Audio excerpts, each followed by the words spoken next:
Hello guys, welcome back to new comics. मैं हूं आपका होस्ट मनीष।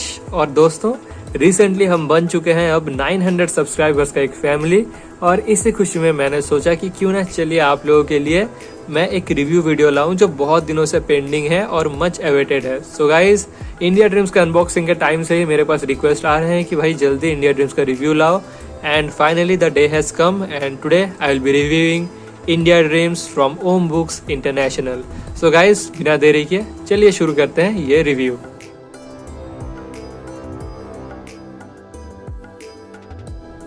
डिटेल रिव्यू शुरू करने से पहले एक छोटा सा वार्निंग देना चाहूँगा कि in this video you will be watching me rant more than review, and there is a good reason behind it.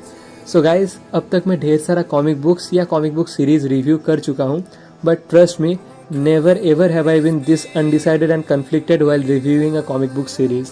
मैं इसके बारे में एक प्रॉपर ओपिनियन फॉर्म ही नहीं कर पाया कि इसका स्टोरी अच्छा है या खराब है। So yeah I had a very mixed feeling about this book, so please bear with me. So guys, India dreams एक 4 पार्ट का कॉमिक बुक सीरीज है और इसे मैं अमेजन से ऑर्डर किया था, and each of this part is about 50 pages long. Actually 46, 48, 50 इतना पेजेस का है, बट आप कंसिडर कर सकते हैं कि ये 4 पार्ट्स मिलाकर ये लगभग 200 पेजेस का कंटेंट आपको मिल जाएगा। और इनका प्राइस है 250 रुपीज़ फॉर ईच पार्ट, और सब मिलाकर इसका MRP होता है 1000 रुपीज़। लेकिन अमेजन पर कुछ डिस्काउंट चल रहा था, जिसकी वजह से ये टोटल सेट का मुझे पड़ा था 828 रुपीज़। सो गाइज, ये था कुछ बेसिक डिटेल्स। अब बात करते हैं क्रिएटर्स के बारे में। सो कवर पर नाम मेंशन्ड है Maris and JF Charles. So Maris is the writer and JF Charles is the artist, is my best assumption, because यहाँ पर JF चार्ल्स का सिग्नेचर दिया गया है। And that's all the information we have about the creators. और more over इनका MRP भी शायद कहीं पर मेंशन नहीं है। So lot of details needs to be mentioned in this book, जो कि ओमिटेड है। So there is that. Now let's talk about the 4 parts. So पहला पार्ट का नाम है मिस्टी ट्रेल्स, दूसरा पार्ट का नाम है व्हेन द मॉनसून रिटर्न्स, तीसरा पार्ट का नाम है under the shadow of the bougainvilleas, और फोर्थ यानी कि फाइनल पार्ट का नाम है there is nothing in Darjeeling. So guys, ये टोटल 4 पार्ट्स में ये स्टोरी आर्क कंप्लीट हो जाता है। Now let's talk about the plot in short. So guys, इस प्लॉट का मेन कैरेक्टर्स है एमिलिया और एमी, बट अगर प्रोटैगनिस्ट की बात किया जाए तो Amy is the main protagonist. So guys, यहाँ पर हम देख सकते हैं कि this is Amy in her childhood and this is Emilia, Amy's mother. So Emilia का हस्बैंड थॉमस इंडिया में एक ऑफिसर के पोजीशन पर है, और अपने पति से मिलने के लिए Emilia comes to India with her daughter. लेकिन इंडिया आने के बाद हो जाता है बहुत कॉम्प्लिकेशन। सो कॉलोनियल रूल चल रहा होता है, and there are some kings, there are Britishers, and there are lots of stuff going on. So India आने के बाद बहुत कुछ मिस्टीरियस होते रहते हैं इनके साथ, and very complicated things start happening. So spoiler alert, Emilia falls in love with a king, and Emilia का हस्बैंड यानी कि Thomas is not straight, he is gay. और इसका रिविलेशन बहुत बाद में होता है, but things get very complicated, that's all I have to say. So more spoilers, Emilia's husband Thomas dies of some reason, Emilia goes missing, and Amy का एक बहुत ही घटिया एक्सपीरियंस हो जाता है इंडिया के बारे में, बिकॉज इंडिया में आते ही she kind of turns into an orphan. So Amy का चाइल्डहुड बहुत ट्रेजिक हो जाता है इंडिया में आने की वजह से। सो गाइज, थोड़ा बहुत स्पॉइलर दे दिया, but do not worry, there are a lot of things to explore in this 4 parts, because ये प्लॉट इतना सिंपल नहीं है कि बस 2-4 स्पॉयलर्स में ही निपट जाएगा। It is very very complex, and I think I have already said this a couple of times by now. So guys, Amy returns back to her country, and that is I think England, और वहाँ पर she grows up, and कुछ turn of events होता है जिसकी वजह से उसे इंडिया वापस आना पड़ता है, because she gets the diary of her mother, यानी कि एमिलिया का डायरी एमी को मिल जाता है, और उस डायरी में से कुछ पेजेस मिसिंग है, कुछ चीज़ें मेंशन्ड है, and there are lot of mysteries that brews from that diary.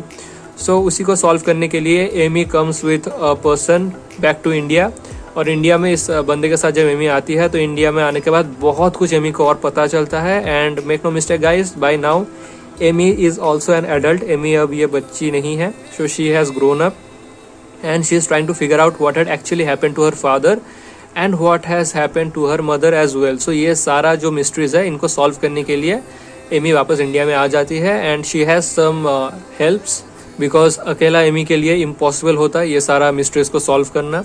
सो कैसे वो मिस्ट्री सॉल्व होता है, एक्चुअली क्या हुआ था, ये सब आपको इस पूरा 4 पार्ट्स में पता चल जाएगा। स्टोरी काफ़ी इंटरेस्टिंग है, but now let's talk about my personal experience while I was reading this. So guys इसका जो स्टार्ट है it is very slow and there are lots of things going on at the same time. Too many characters, बहुत सारा characters आते रहते हैं story के अंदर, प्लॉट के अंदर.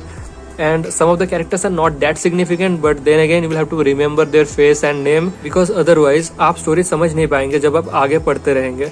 So you will have to keep each and every minute details in your mind if you want to enjoy this book या this series at its fullest. So there is that bit of an headache. सो इस वजह से मुझे ये कुछ ज़्यादा ही cumbersome लगा because too many characters to deal with and too many things to keep in mind. So that was a big burden while I was reading this and that's what made it kind of less gripping and more boring at the same time. And as I have said कि इस plot के अंदर there is love, there is complicated relationships, there are betrayals. So I am not that big of a fan of this kind of genre stuff. So इस वजह से ये मेरे लिए उतना बड़ा टर्न ऑन नहीं था. But it was not bad by any means, I must point out that fact too. So इतना भी घटिया या बोरिंग व ऐसा वाहियात इस किस्म का स्टोरी नहीं है. इनफैक्ट काफ़ी इंटरेस्टिंग है at some points and there are some significant plot twist that manages to keep it interesting. अगर आपको ऐसा लग रहा होगा पढ़ते पढ़ते कि यार बोरिंग हो रहा है, तो suddenly something will happen which will open up a new gateway, a new window and the mystery will take a different turn all together towards the solution. So guys बहुत कुछ होता रहता है. In fact the plot is more like a big onion. एक बहुत बड़ा प्याज की तरह है ये प्लॉट और बहुत सारा लेयर्स है. सो आप एक के बाद एक लेयर हटाते जाएंगे और प्लॉट के अंदर घुसते जाएंगे टू रीच द कोर. लेकिन प्रॉब्लम ये होता है कि आप जब 10-12 लेयर अंदर चले जाते हैं, आप भूल जाते हैं कि 9th लेयर में क्या था या 8th लेयर में क्या था. तो ये एक छोटा सा प्रॉब्लम होता रहता है. सो अगर आप इसे खरीदने वाले हैं तो I will just suggest you one thing कि read this with a fresh mind and 100% attention. Otherwise this is going to be a hectic read and yeah, that's a warning that I'm going to give you right away. So story guys बहुत complicated है, बहुत complex है, थोड़ा बहुत मज़ेदार है, लेकिन उतना भी gripping या attractive या interesting नहीं है. There are mysteries, there are lots of subplots that are going around and each and every minute detail is very important towards understanding the story and in general. So guys ये पढ़ने के बाद actually मेरा एक mixed reaction हुआ. As I have said it kind of felt boring at times and the grip was not up to the mark and the impact was not as great. It was not that big of a page turner. लेकिन when I was finished reading it, when I was in the last part यानी कि 4th part, there is nothing in Darjeeling, things made a lot more sense because the loose ends were being tied and many incidents got a new meaning कि ये क्यों हुआ था, कैसे हुआ था, इसके वजह से क्या हुआ था. So this was how the things had happened and this is what the mystery is about. So ये सारा सवालों का जवाब आपको मिल जाएगा. But the thing that affected me the most after reading this was the last page. और यहाँ पर ये राइटिंग पढ़ने के बाद मुझे पता चला कि this whole story is based of on the lives of a group of people. यानी कि this was based of from a true story. मतलब कुछ रियल लाइफ इवेंट्स के ऊपर इंस्पायर्ड होकर ये कॉमिक बुक सीरीज को बनाया गया था. सो तब मुझे लगा कि यार अगर ये रियल लाइफ स्टोरीज के ऊपर बेस्ड होकर बनाया गया है then it is really interesting. Otherwise ये अगर बस एक फिक्शन का टेल होता तो शायद उतना मजेदार ना होता. लेकिन अगर हम ये पर्सपेक्टिव से देखें कि ये पूरा स्टोरी रियल लाइफ के ऊपर बेस्ड है, that makes it a lot more interesting, intriguing and impactful at the same time. So guys इसी वजह से मेरा एक मिक्स्ड फीलिंग रहा कि throughout the series I was not enjoying it as much. लेकिन जब मुझे पता चला कि ये ट्रू स्टोरीज के ऊपर बेस्ड है, I started enjoying it a lot मोर. और गाइज रिव्यू वीडियो के लिए इतना लेट इसलिए हुआ क्योंकि इसे मैं दोबारा पढ़ रहा था because I had missed some things. As I have said I was not 100% attentive while I was reading this and that is why I was a bit lost at some point. But yeah second time जब इसे पढ़ा मैं, it made a lot more sense. But still I would say कि story telling में काफ़ी improvement किया जा सकता था. Now let's talk about the art work. Artwork is the main USP of this series. Guys, it is stunning. It is absolutely beautiful, gorgeous and you can just name any adjective you like. Because ऐसा watercolor में इतना soothing और इतना beautiful artwork आपको hardly और कोई comic book series में देखने के लिए मिलेगा. So yeah, I'm literally in loss of words because this artwork is actually so damn good. Just look at it guys. Isn't it fantastic? Like seriously. सो बस एक वॉल्यूम नहीं, चारों पार्ट्स में सेम आर्टिस्ट ने काम किए हैं and that is why there is a consistency. आपको ऐसा नहीं लगेगा कि इस पार्ट में आर्टवर्क अच्छा है, इसमें खराब है. Nothing like that. The artwork is consistent throughout the whole series. So cover art भी आप देख सकते हैं कि it is just as same as the inside artwork. ऐसा नहीं कि कवर आर्ट बहुत शानदार है और अंदर में आर्टवर्क उतना अच्छा नहीं है. There is nothing like that. And just look at this scenes guys, beautiful. And I think ये वाटर कलर में ही किया गया है and it's just stunning. Most of the pages are actually jaw dropping and story कभी कभी मुझे मायूस कर रहा था, लेकिन ये art work it just took away all my disappointments in a second. Just beautiful.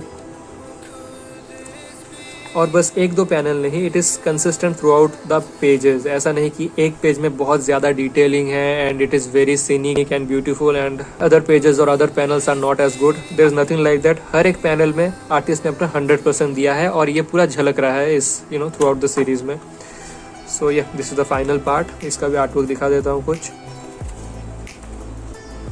So guys, आप इस वॉल्यूम में देख सकते हैं कि कुछ पेजेस ऐसे कलर्ड है, मतलब कलर स्कीम थोड़ा डिफरेंट है, थोड़ा लेस कलरफुल है, बिकॉज यहाँ पर कुछ प्रीवियस इवेंट्स के ऊपर रेफरेंस किया जा रहा है, so that the whole mystery is explained a lot better. So इस वॉल्यूम में, जैसे कि मैंने बोला, ये 4th वॉल्यूम है, यानी कि ये कंक्लूसिव फाइनल पार्ट है। सो इसमें सारा सवालों का जवाब आपको मिल जाएगा, क्योंकि इससे पहले ये तीनों वॉल्यूम्स में बस सवाल ही सवाल आते रहेंगे और नया नया मिस्ट्रीज बिल्डअप होते रहेंगे, लेकिन इस वॉल्यूम में सब कुछ सॉर्ट आउट हो जाएगा। And there are lots of adult stuff actually. There is semi nudity and yeah. So ये बच्चों के लिए तो है नहीं, मैच्योर रीडर्स के लिए है। और जैसे कि मैंने बोला, प्लॉट काफ़ी कॉम्प्लेक्स है, सो बच्चे तो समझ भी नहीं पाएंगे अगर कोशिश भी करेंगे तो। सो या this is strictly for mature readers and mature audiences. And या अब आर्टवर्क के बारे में मैं फिर से शुरू हो जाऊँगा तो चुप कराना मुश्किल हो जाएगा, because as I said it is too good. But frankly storytelling में काफ़ी इंप्रूवमेंट किया जा सकता था, इसको और थोड़ा कॉम्पैक्ट बनाया जा सकता था, कुछ अननेसेसरी कैरेक्टर्स को हटाया जा सकता था, कुछ इवेंट्स को मॉडिफाई किया जा सकता था, because I am pretty sure कि इसके अंदर कुछ ऐसा भी चीज़ें हैं जो रियलिटी में नहीं हुए होंगे, because some incidents are a bit too far fetched if we consider them to be real. So I am not judging that story में कुछ झूठ है या कुछ सच को छुपाया गया है। आई एम जस्ट सेइंग कि थोड़ा बहुत मॉडिफिकेशंस किया जा सकता था for the sake of the readers. So guys, story के लिए शायद इसको मैं 2 देता, लेकिन considering this is all true facts, so इसको मैं 2.5 देने वाला हूँ। और आर्टवर्क के लिए मैं इसको 5 out of 5 देने वाला हूँ, because yeah you know the reason. मैं ऑलरेडी 100 बार बता चुका हूँ कि the artwork is just beautiful, so इसको 5 out of 5 आर्ट में देना ही पड़ेगा। So it gets a total of 7.5 out of 10।